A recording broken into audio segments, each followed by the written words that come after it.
On m'a dit t'iras nulle part, j'ai pris le large. Le cœur chargé d'histoire, mais léger au démarrage. J'ai quitté le ghetto, enfin. Petite vidéo aujourd'hui, le temps de finir mon documentaire pour vous parler d'une petite péripétie de ma life. Euh, je voulais parler un peu des entretiens que j'ai eus à la DGSE, mais avant ça, je vais un peu planter le contexte. J'ai 14 ans, on est en 2002, 15 ans, et c'est vrai qu'à ce moment-là, je suis vraiment passionné de cybersécurité, d'espionnage. J'ai vu tous les romans d'espionnage possibles, j'ai vu tous les films possibles. Et c'est vrai que à l'âge de 15 ans, j'avais qu'une envie, c'était d'intégrer la DGSE. Je le savais déjà depuis jeune, depuis tout jeune. C'était un rêve pour moi, un rêve de gamin. Voilà, je fais mes projets de cyber dans ma chambre.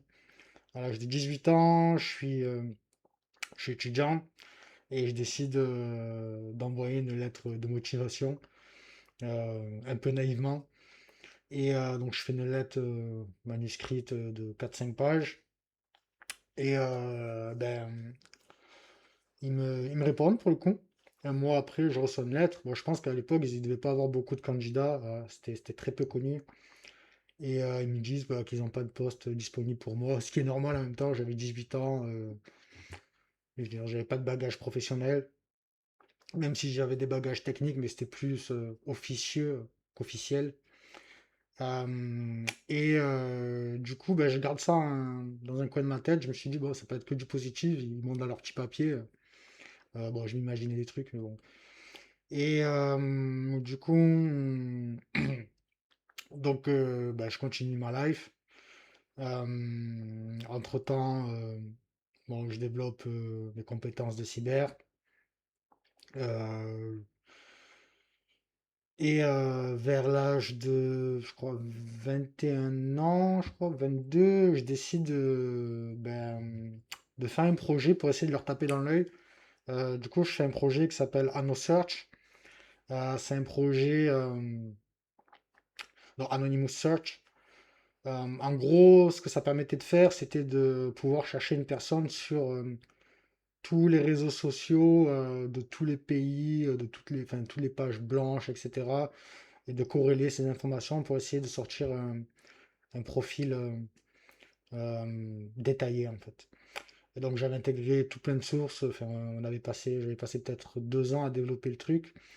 À bypasser toutes les sécurités possibles sur tous les réseaux sociaux possibles. Typiquement, on avait, je sais pas, Tumblr, Facebook, la version russe de Facebook, VKontakte, Copain d'avant, la version russe de Copain d'avant qui était à l'époque Odnoklassniki. J'avais ouais, j'avais tout plein de tous les réseaux de tous les pays possibles. On avait entre 30 et 40 sources. Et j'avais développé ça avec un ami à moi, un hacker, qui habitait Bordeaux à l'époque. Je développais ce truc-là. Entre-temps, j'ai voyagé en Russie avec un autre ami hacker qui est connu pour le coup. Je fais des voyages aux États-Unis. Voilà. La Russie, c'était plus pour m'imprégner du monde un peu d'ex-URSS que j'aimais bien. Euh, pour vous dire à quel point je m'imprégnais de la culture de l'espionnage. J'avais des amis à l'époque en Crimée et peut-être pendant la prise de contrôle des Russes de la Crimée, mon ami m'avait téléphoné et c'était pas encore dans les news. Peut-être 3 4 jours avant, il m'avait dit oh, il y a des Tchétchènes de partout, je sais pas ce qui se passe, j'ai des Tchétchènes de partout autour de moi, j'entends des explosions dans mon quartier. En gros, ouais, je savais à l'avance que la Russie allait prendre le contrôle de la Crimée parce que j'avais voilà, des amis hackers qui étaient un peu de partout dans le monde. Voilà, donc je fais ce projet-là. À cette époque-là, j'ai quoi? J'ai peut-être 22 ans. On est en 2010, je crois. Et, euh, donc je mets 2 ans à le développer, donc de 2010 à 2012. Et en 2012, on le présente au Théâtre de Paris. On est sélectionné parmi les 100 meilleurs projets digital de France. Donc on le présente devant Xavier Niel, Marc Simoncini, Grandjean, etc.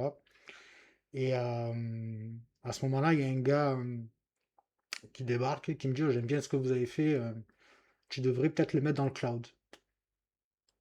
Et j'ai dit: «Le cloud? Ah ouais?» Il me dit: «Ouais, ouais, sur AWS, ça vient de sortir, c'est plutôt pas mal, tu verras.» Et donc je suis rentré chez moi. Donc, j'ai repris le train pour aller à Marseille. Et c'est vrai que ouais, je me suis formé sur AWS comme pas possible. Et peut-être un an après, je passais ma certif d'architecte AWS, sachant que voilà, j'avais la double casquette, cloud et cybersécurité. Euh, et, euh, et à partir de là,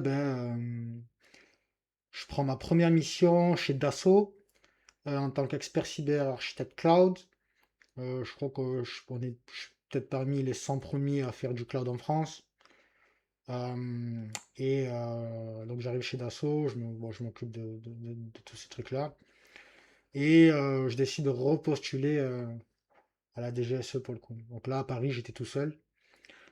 Et c'était mon premier travail officiel. Et donc je postule et donc je refais une candidature que je renvoie, etc. Et peut-être 15, ouais, 15 jours après, je reçois un appel d'une dame. Donc elle se présente: «Oui, bonjour, monsieur X, je fais partie du ministère de la Défense. On aimerait bien vous recevoir la semaine prochaine à telle heure au boulevard Mortier.» Et moi, naïvement, je lui dis: «Mais c'est pour quel service? Renseignement, technique?» Elle m'a dit, enfin, je dis: «Pour la direction technique, la direction du renseignement, c'est pourquoi?» Elle me dit: «Ah, il n'y a pas de ça ici. Merci, monsieur X, et bonne chance.» J'ai dit: «Ok.» Donc, une semaine après, ou peut-être 10 jours après, je sais plus exactement, je me pointe. Bon, moi, à l'époque, j'habitais à Boulogne-Billancourt, donc je me pointe à Boulevard Mortier, donc j'arrive devant euh, ces grilles avec ces gardes armés, et je leur dis: «Ah, j'ai un entretien.» Donc ils me font passer, ils me prennent mon téléphone, ma carte d'identité, et du coup, à partir de là, ce que je fais, c'est qu'ils me mettent dans une salle d'attente. On est peut-être deux. Ils me font patienter, je crois, une vingtaine de minutes, et il y a une dame qui vient me chercher. Et donc, je traverse la cour de la DGSE, qui est surnommée la piscine. Euh, on arrive devant une porte vitrée blanche. On passe la porte, on me fait descendre des escalators avec elle. On traverse un couloir, on arrive devant une vieille porte d'ascenseur assez vieillotte. Et ouais, il fallait pas être claustro. Et donc je rentre dans cet ascenseur, on descend encore 3 étages. Et la dame me dit: «Ben voilà, rentre ici.» C'était une pièce de 4 mètres carrés peut-être, avec un vieux bureau d'écolier. Et elle m'a donné, je crois, elle m'a tendu 5 feuilles, et elle m'a dit: «Bon voilà, t'as 1 heure pour faire cet exercice, et ensuite je viens te chercher.» Donc premier exo, bon, j'avais deux trois feuilles, et ça faisait partie du premier exercice. Et sur ce premier exercice, en fait, j'avais des questions, et il fallait, par exemple, retrouver la source originale de l'article. Sachant que, enfin, je vous donne un exemple, mais en France, on a souvent, par exemple, l'AFP. L'AFP, ils ont beaucoup de moyens techniques et humains pour faire des investigations journalistiques. Et du coup, une fois qu'eux, après, ils pondent un article, il s'est repris par tous les autres euh, journaux comme Le Monde, Libération et compagnie, quoi. Donc là, voilà, j'avais des questions, il fallait retrouver, ils avaient fait un peu des pièges par rapport aux dates, etc. Il fallait juste avoir un minimum de sens de l'observation. Donc je trouvais ça super facile pour le coup. Moi, j'avais l'habitude. Euh, Dites-vous, pendant 5 ans, je lisais 1 heure de news avant de me coucher. Donc c'était assez facile. Et après, j'avais QCM, où j'avais des questions, un mélange de questions techniques et de culture générale. Typiquement, je sais pas avec qui la DGSE a eu des partenariats dans le passé. Euh, Typiquement, il y avait, je sais pas, le GCHQ anglais ou machin. Quel est le nom du programme d'espionnage satellitaire français? Ben, c'était Échelon. Euh, j'avais pas de questions. Je crois que j'avais pas de questions sur AWS. C'est peut-être 3 4 ans après qu'ils ont commencé à avoir des questions sur AWS et sur le cloud en général dans leur, enfin, pour leur exercice. Mais moi, à cette époque-là, vu que ça venait à peine de sortir et que j'étais un des seuls à connaître ce truc-là, il n'y avait pas de questions sur le cloud en général. J'avais des questions de cyber, typiquement, des questions à con. À quoi sert un paquet ICMP? À quoi, combien il y a de couches dans le modèle OSI? Des questions sur des domaines, enfin, des DNS. Enfin, des questions un peu de tout et n'importe quoi, mais je pense que j'ai dû faire une seule faute sur les 40 questions pour le coup. Donc c'était pratiquement un sans faute pour moi. Ensuite, la dame est venue me chercher. Il faut pas oublier. Ouais. Et du coup, elle est venue me chercher et elle m'a amené dans une autre salle d'attente qui donnait sur plusieurs portes. Il y avait une porte où je me rappelle, il y avait marqué Russie, une porte Centrafrique, une porte. Je sais pas si c'était une mise en scène ou c'était vraiment, mais je crois que c'était pour le coup, c'était vraiment les bureaux des différents. En fait, j'en ai aucune idée, je le saurai jamais. Et parce que je me rappelle, il y a une dame qui était passée dans le hall, elle m'avait dit bonjour, j'étais assis, j'attendais, et du coup, il y a un gars qui est venu, qui a ouvert la porte et il m'a fait rentrer, et ça m'a fait marrer parce que je me rappellerai toute ma vie. Et en fait, il avait une tête de bon français, de bon vivant, mais il avait des dreads. Vous avez vu, des dreads, les cheveux, là, les dreads, dreadlocks. Et j'avais bugué sur ces dreads, ça m'a fait marrer, et je m'étais dit, ah ouais, le gars, il a pas envie, voilà, que- de se faire reconnaître plus tard par des potentiels candidats qui n'intègrent pas le service, ce qui est normal. Quoi d'autre, hein. Donc le gars s'est assis, il m'a dit ouais, bonjour, assis-toi. Bon, il m'a dit que ça a commencé par qu'est-ce que tu connais de la DGSE? Et moi à l'époque, j'avais la page LinkedIn, le groupe DGSE, c'est moi qui l'animais, et j'avais je crois peut-être 20 000 personnes déjà dessus. Et ça, tout ça, c'était avant les attaques du Bataclan. Donc personne s'intéressait à la DGSE pour le coup. Et donc il me dit, bon, qu'est-ce que tu connais sur la DGSE? Je dis, bah, je connais tout ce qui est possible de connaître. Il a rigolé. Et j'ai dit, d'ailleurs, c'est moi qui m'occupe de la page de DGSE sur LinkedIn. Il m'a dit, ah, ça par contre, tu vas arrêter. Et en fait, après l'entretien, je l'ai supprimé. Et c'est à ce moment, enfin, après, ils ont eu pas mal de budget. Ils ont eu une enveloppe de 3 milliards. Il y a eu tout ce qui, vous connaissez, Bureau des légendes, machin. C'est là qu'ils se sont vraiment orientés.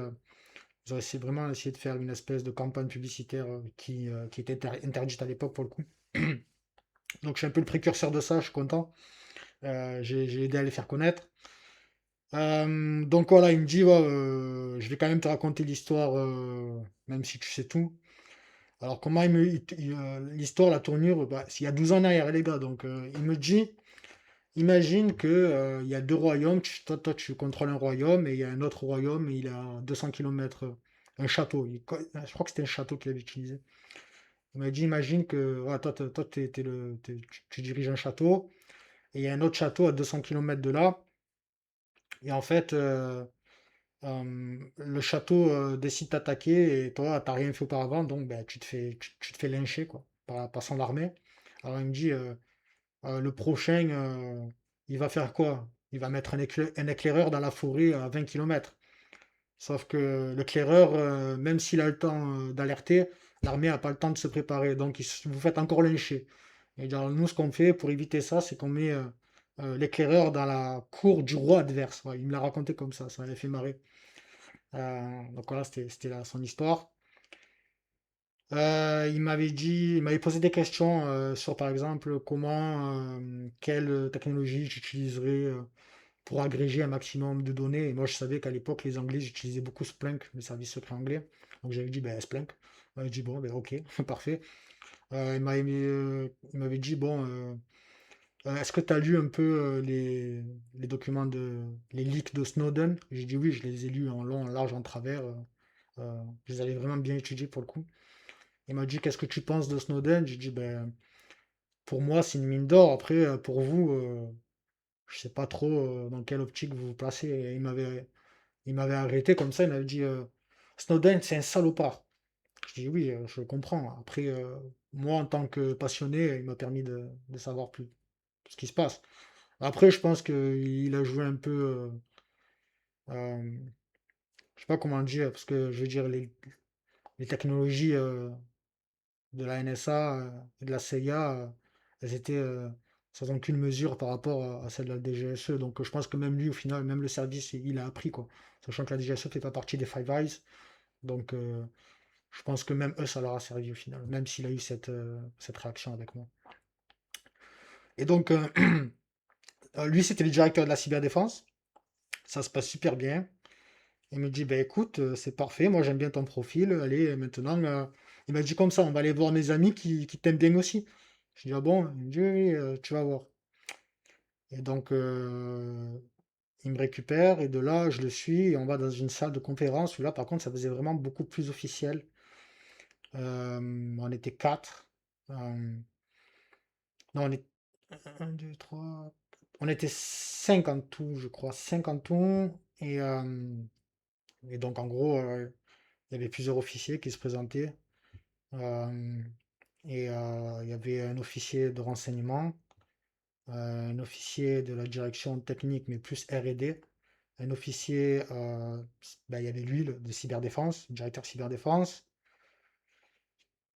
Euh, il y avait un officier militaire et il y avait une autre personne, je crois, mais je m'en souviens plus qui c'était. Ouais. Et du coup, donc le premier qui se lance, ben, c'est lui, il se remet à parler, il me dit, bon, moi, tu sais, c'est cyberdéfense, j'aime bien ton profil, par contre, il y en a trois autres qui l'aiment bien aussi, donc tu vas devoir nous dire ce que tu aimerais faire. Et donc, il y a l'officier de renseignement, il me dit, bon, qu'est-ce que tu penses euh, est-ce que, enfin, comment il me dit ça? Il me dit, t'as, t'as de bonnes capacités d'analyse, enfin, sur le plan psychologique et sur le plan analyse, bah, sachant que, voilà, à l'époque, euh, j'avais vu pas mal d'informations. Et il me dit, toi, ça t'intéresserait de faire du renseignement? J'ai dit honnêtement, je me vois pas écrire des notes toute la journée, même si je trouve que c'est super intéressant, mais je veux dire, je me suis pas formé à la cyber pour écrire des notes, même si je trouve ça très bien, quoi. Donc, j'avais dit un peu méchamment, mais pas méchamment, mais je crois que j'avais pas pris assez de gants, parce que je crois que j'avais dit un truc genre, j'ai pas envie de faire de la paperasse, tu vois. Il m'avait dit, non, mais c'est pas de la paperasse, hein, c'est pas que de la paperasse. J'ai dit, oui, je sais, mais faire des notes comme ça, je lui avais dit, mais faire des notes et, euh, et essayer de jouer au psychologue, je dis, je ne vois pas le faire. Parce qu'en général, ce qu'ils font, c'est que à la DGSE, il y a des gens qui sont spécialisés pour récupérer les données d'agents qui sont sur le terrain, en fait. Et, et vous devez essayer de comprendre un peu dans quel état psychologique ils sont, en plus de récupérer les informations. Donc voilà. Ensuite, donc lui, il a arrêté de parler et c'est son collègue qui a repris la parole et qui a commencé à me dire, bon, R&D, ça t'intéresse? J'ai dit oui, mais il faut qu'il y ait un bon, comment dire, un bon équilibre, euh, parce que je me vois pas faire le rat de laboratoire et pondre du code toute la journée, quoi. Enfin, moi, je suis passionné de renseignement, c'est pas non plus pour devenir. En fait, à l'époque, c'était la cyberdéfense. Je voulais vraiment faire de la cyberdéfense. Et c'est vrai que je me voyais plutôt avoir un pied dans le renseignement, plus la cyberdéfense, ce que vous ne pouvez pas faire au final.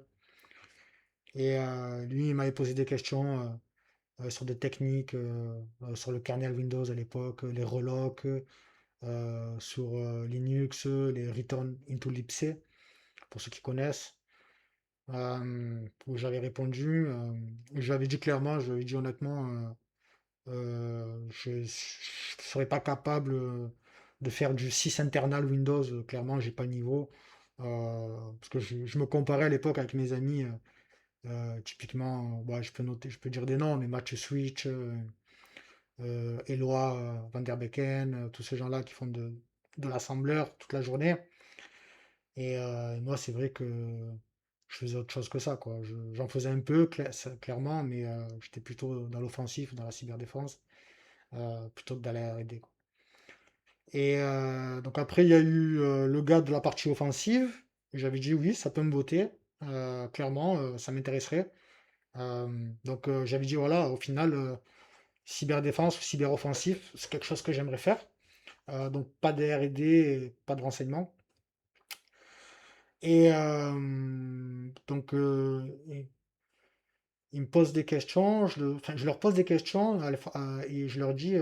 ah non, ils me posent des questions par rapport à certains malwares de l'époque qui attaquaient des banques, qui étaient assez connus. Je me rappelle plus si c'était Cabarnac ou si c'était un autre, je sais plus, j'ai les timelines dans la tête qui se chevauchent.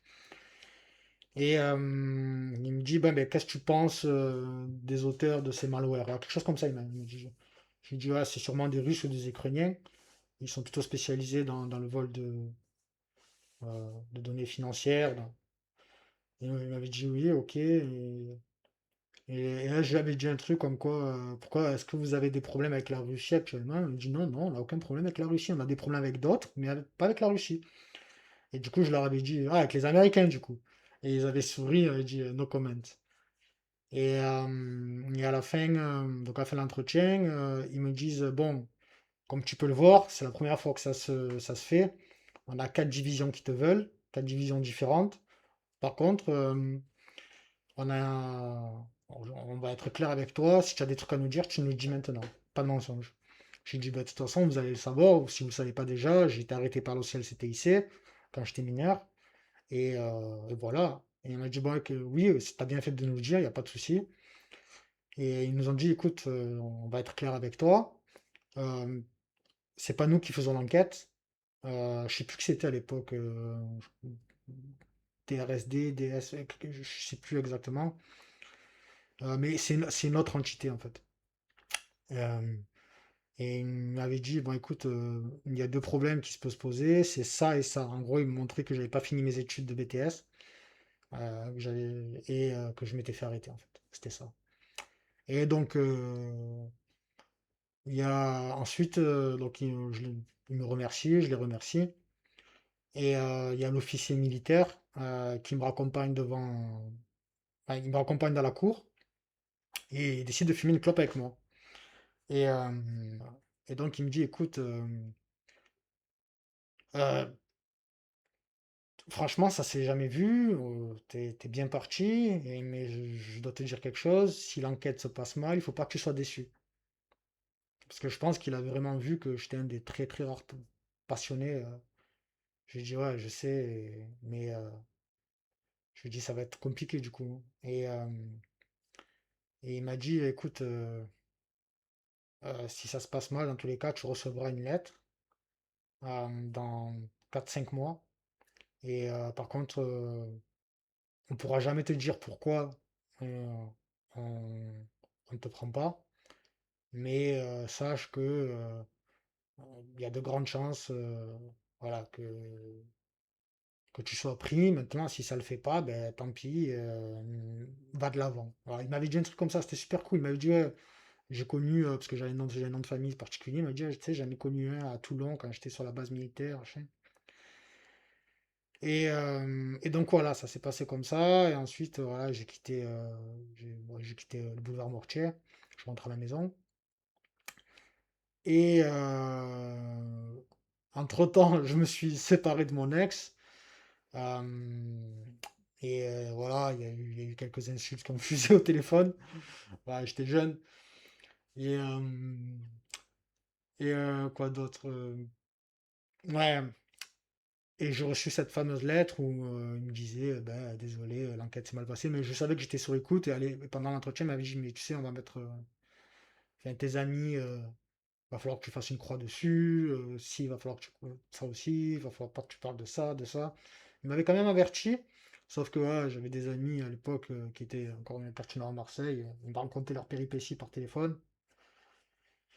Et à chaque fois qu'ils me téléphonaient, je serrais les fesses pour me dire, ah, putain, j'espère qu'ils vont pas dire des conneries. Et ça loupait pas. À chaque fois, ils m'appelaient pour me dire des conneries. En plus du fait que, voilà, que je suis en guerre avec mon ex à l'époque. Bon, je pense que, ouais, il a dû rigoler, l'opérateur derrière. Il a dû dire, ah, lui, c'est mort.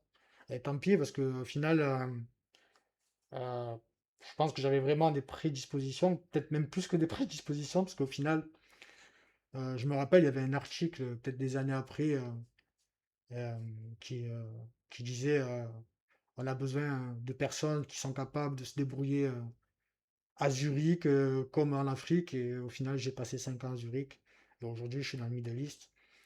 J'ai vu que les exercices, peut-être 2 3 ans après, il y avait beaucoup d'AWS et tout le monde ratait en fait les exercices les épreuves. Et c'est dommage parce que ces épreuves-là, je les aurais eu franchement les doigts dans le nez. Euh, du coup, voilà, ben là, je me retrouve dans les 12 ans plus tard. Bon, j'ai fait une carrière de consultant plutôt réussie. Et, euh, et c'est vrai qu'à l'époque, il n'y avait pas de contracteur à la DGSE, etc. Et c'est vrai qu'aujourd'hui, je me dis, pourquoi je ne postulerais pas en tant que contracteur, mais je me vois pas me manger. Ben, je pense que de toute façon, quand l'enquête se passe mal, après, c'est fini. Et au final, je pense que ma femme a plus de chances de rentrer à la DGSE que moi. Euh, Elle est moldave, elle parle russe couramment, roumain, français, anglais, donc elle pourrait être interprète assez facilement. Donc elle a un master, c'est surtout ça qui sert, un bac plus 5. Donc c'est assez rigolo parce que moi qui étais un passionné, qui ai tout fait toute ma vie pour essayer d'y rentrer, ben, je suis pas rentré. Je suis sûr que ma femme, si demain elle postule, elle y rentre. Donc voilà, c'est assez rigolo. Et voilà, dans tous les cas, je verrai ce que je ferai plus tard. Mais voilà, je pense pas que je repostulerai. Je pense que c'est mort. Plus je commence à être vieux, 38. Mais, et, euh, et entre-temps, je pense avec toute la médiatisation qu'ils ont eue, il y a eu beaucoup de youtubeurs comme Olivier Mas. euh, on a eu euh, de gens comme Alain Juillet qui ont beaucoup parlé de la DGSE. Il y a eu ces séries, Bureau des légendes.